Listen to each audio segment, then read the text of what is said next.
Hello viewers, আশা করছি সকলে ভালো আছেন। তো আপনার বাজেটটি যদি হয়ে থাকে 15,000 টাকা এবং এই বাজেটের সেরা সেরা ক্যামেরা স্মার্টফোন কিনবেন বলে ভাবছেন, তাহলে আজকের এই ভিডিওটি আপনার জন্যই।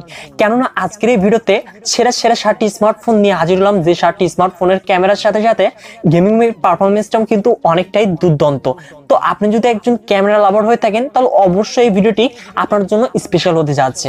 তো এই 7টি স্মার্টফোনের মাঝে 5টি থাকছে অফিসিয়াল স্মার্টফোন এবং 2টি থাকছে আনঅফিসিয়াল ফোন। তো কথা না বাড়ি চলে যাচ্ছে ভিডিওতে। আর যারা কিনা চ্যানেলটিতে নতুন ভিউয়ার্স রয়েছেন অবশ্যই চ্যানেলটিকে সাবস্ক্রাইব করে হয়ে যাবেন ফ্যামিলির একজন নতুন সদস্য। So viewers, let's start this video.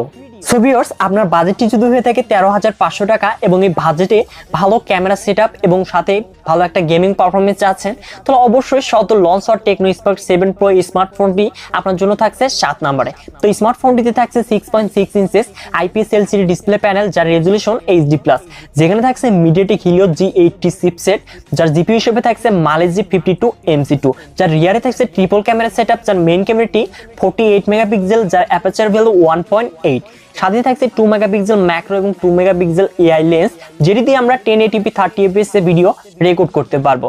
যার ফ্রন্টে থাকছে 8 megapixel selfie camera, RAM 4GB, ROM 64GB, সাথে থাকছে 5000 mAh ব্যাটারি। তো অবশ্যই এই স্মার্টফোনটির যে ডিজাইন, বিল্ড কোয়ালিটি এবং গেমিং পারফরমেন্স এবং ক্যামেরা সকল কিছুই কিন্তু বেটার। তো অবশ্যই 13,500 টাকায় মনে হয় না মানে ভালো একটা ক্যামেরা স্মার্টফোন এই বাজেটে অন্য কোনো ফোন বর্তমানে অ্যাভেলেবল রয়েছে বাংলাদেশে। তো অবশ্যই এই স্মার্টফোনটিকে এই জন্য আমরা 7 নম্বরে রেখেছি। এবং এরপর আমাদের প্রাইসটাকে যদি আরেকটু বৃদ্ধি করি, আমরা মানে 14,000 টাকা করি, তাহলে আমাদের জন্য 6 নম্বর পজিশনে থাকছে Realme Narzo 20, যেখানে থাকছে 6.5 inches IPS LCD display panel, যার রেজুলেশন HD+, যার চিপসেট হিসেবে থাকছে মিডিয়াটেক হিলিও G85, যার জিপিইউ হিসেবে থাকছে মালেজি 52 MC2, রিয়ারে থাকছে ট্রিপল ক্যামেরা সেটআপ, যার মেইন ক্যামেরাটি 48 মেগাপিক্সেল, যার অ্যাপারচার ভ্যালু 1.8, সাথে থাকছে 8 megapixel ultra wide 2 megapixel macro lens, যেটি দিয়ে 1080p 30 fps এ ভিডিও শুট করতে পারবো। যার ফ্রন্টে থাকছে 8 megapixel selfie camera, RAM 4GB, ROM 64GB, সাথে থাকছে 6000 mAh ব্যাটারি, যেটি কিনা 18 ওয়াট ফাস্ট চার্জিং সাপোর্টেড এবং বাংলাদেশের অফিসিয়াল প্রাইসটা 14,000 টাকা। তো অবশ্যই লং টাইম ব্যাটারির সাথে ভালো ক্যামেরা সেটআপ, ভালো গেমিং পারফরমেন্স। তো অবশ্যই এই জন্যই কিন্তু এই স্মার্টফোনটিকে আমরা 6 নম্বর পজিশনটি দিয়েছি। এবার আসছি নাম্বার 5 এ, Infinix Note 8i, যেখানে থাকছে 6.78 inches IPS LCD display panel, যার রেজুলেশন HD+, যেখানে থাকছে মিডিয়াটেক হিলিও G80 চিপসেট, যার জিপিইউ হিসেবে থাকছে মালেজি 52 MC2, রিয়ারে থাকছে কোয়াড ক্যামেরা সেটআপ, যার মেইন ক্যামেরাটি 48 মেগাপিক্সেল, যার অ্যাপারচার ভ্যালু 2.0, সাথে থাকছে 2 megapixel macro, 2 megapixel depth sensor এবং 2 মেগাপিক্সেল AI লেন্স দেখতে পারবো, যেটি দিয়ে 1440p তে 30 fps এ খুব সহজে কিন্তু ভিডিও রেকর্ড করতে পারবো। যার ফ্রন্টে থাকছে 8 megapixel selfie camera, RAM 6GB, ROM 128GB, সাথে থাকছে 5200 mAh ব্যাটারি, যেটি কিনা 18 ওয়াট ফাস্ট চার্জিং সাপোর্টেড এবং এই স্মার্টফোনটির প্রাইস 14,990 টাকা।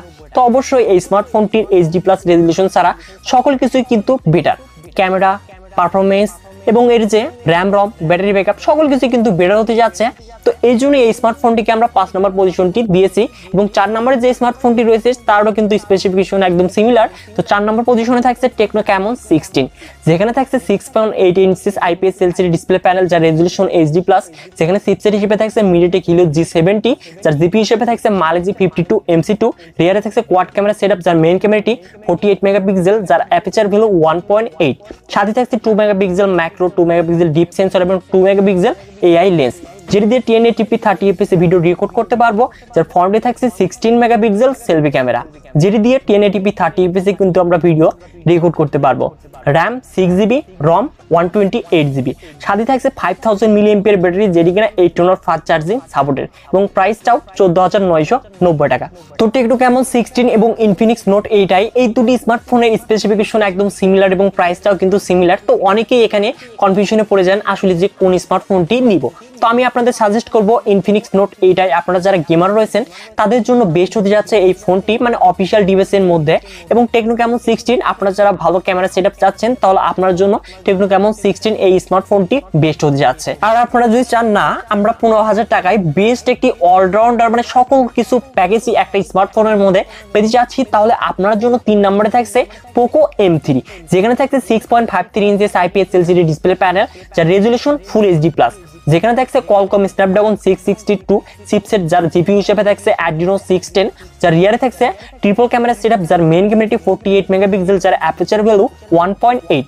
সাথে থাকছে 2 মেগাপিক্সেল ম্যাক্রো এবং 2 মেগাপিক্সেল ডিপ সেন্সর, যেটি দিয়ে 1080p 30fps ভিডিও রেকর্ড করতে পারবো। যার ফ্রন্টে থাকছে 8 megapixel selfie camera, RAM 4GB, রম 64GB। সাথে থাকছে 6000 mAh ব্যাটারি, যেটি কিনা 18 ওয়াট ফাস্ট চার্জিং সাপোর্টেড। এবং এই স্মার্টফোনটির প্রাইসটাও 15,000 টাকায়।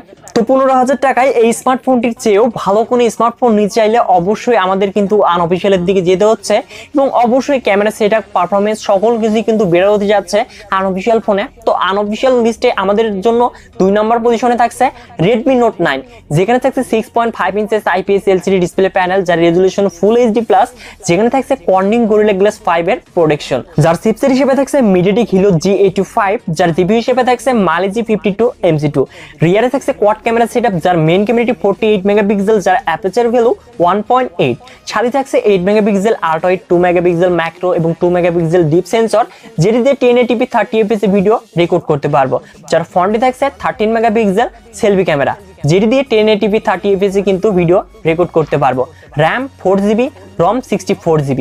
সাথে থাকছে 5020 mAh ব্যাটারি, যেটি কিনা 18 ওয়াট ফাস্ট চার্জিং সাপোর্টেড। এবং এই স্মার্টফোনটির আনঅফিশিয়াল প্রাইসটা 15,000 টাকা। তো অবশ্যই 15,000 টাকায় এই স্মার্টফোনটি মানে আনঅফিশিয়ালের দিকে একদম বেস্ট হতে যাচ্ছে বর্তমান বাজার অনুযায়ী। তো অবশ্যই বলতেই হচ্ছে ভ্যালু ফর মানি হতে যাচ্ছে Redmi Note 9 এই স্মার্টফোনটি। এবং আমাদের নাম্বার 1 পজিশনে যে স্মার্টফোনটি থাকছে সেটি হলো Redmi Note 9 এর বড় ভাই Redmi Note 10। তো অবশ্যই ভালো কোনো স্মার্টফোন নিতে গেলে আমাদের প্রাইসটা মানে বাজেট থেকে অবশ্যই প্রাইসটাকে একটু ইনক্রিজ করতেই হচ্ছে। তো আমাদের বাজেটটা যদি 16,500 টাকাতে নিয়ে যায়, সেক্ষেত্রে আমাদের জন্য নাম্বার 1 পজিশনে থাকছে Redmi Note 10, যেখানে থাকছে 6.4 ইঞ্চের সুপার অ্যামোলেড ডিসপ্লে প্যানেল, যেখানে থাকছে 1100 নিটস পিক ব্রাইটনেস। যার প্রসেসর হিসেবে থাকছে Qualcomm Snapdragon 678, যার জিপি হিসেবে থাকছে Adreno 612। যার রিয়ারে থাকছে কোয়াড ক্যামেরা সেটআপ, যার মেইন ক্যামেরাটি 48 মেগাপিক্সেল, যার অ্যাপারচার ভ্যালু 1.8। সাথে থাকছে 8 megapixel ultra wide, 2 megapixel macro এবং 2 মেগাপিক্সেল ডিপ সেন্সর, যেটি দিয়ে 4K ভিডিও 30fps এ শুট করতে পারবো। যার ফ্রন্টে থাকছে 13 মেগাপিক্সেল সেলফি ক্যামেরা, যেটি দিয়ে 1080p 30fps এ ভিডিও রেকর্ড করতে পারবো। র্যাম 4GB, রম 64GB। সাথে থাকছে 5000 mAh ব্যাটারি, যেটি কিনা 33 ওয়াট ফাস্ট চার্জিং সাপোর্টেড। এবং বাংলাদেশের এটি আনঅফিশিয়াল ভাবে পাওয়া যাচ্ছে 16,500 টাকাতে।